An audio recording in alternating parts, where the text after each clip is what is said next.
По краткотрајниот застој на градежните активности на железничката пруга Битола-Кременица и по големиот број на реакции во јавноста дали процесот е во застој или не, од фирмата извршувач на проектот денеска информираа дека продолжува реконструкцијата на пругата, која што е од особено значење за земјава.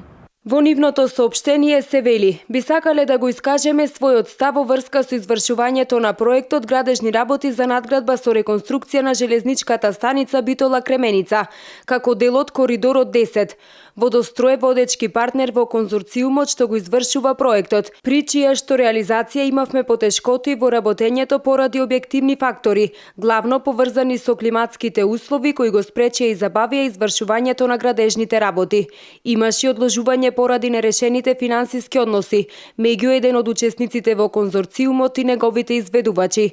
До денеска Водострој како водечки партнер во конзорциумот ја презема целосно обврската да ги исполни сите видови работи потребни за завршување на проектот во најкусможен рок, додаваат од компанијата.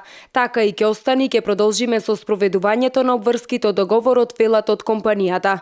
Инаку, според предвиденото во проектот, градежните работи вклучуваат реконструкција на постоечкиот насип, поставување на нова железничка пруга, како и поставување на соодветно поврзани структури, згради и телекомуникации. Проектот вклучува и конструкција на нова товарна станица Жабени во новата индустријска зона и ново стојалиште во село Кравари.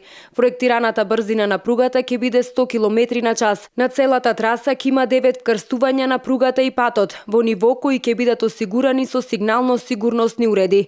Инаку поврзувањето со Република Грција преку делницата Битола-Кременица во должина од 16,7 км не е во функција веќе 27 години. Составањето во функција на железницата кон Грција се очекуваат одредени економски погодности, како и полесен и поекономичен транспорт на стоки од Македонија кон Лерин и Солун и обратно. Исто така и кракот кон Жабени треба да обезбеди поевтини транспортни трошоци на увозно-извозните компании од југозападниот дел на Македонија, како и да ја олесне работата на инвеститорите во зоната. Инаку во договор со Грчката државна железница веќе одлучено заедничка гранична станица да биде Кавкасоска и Меджитлија.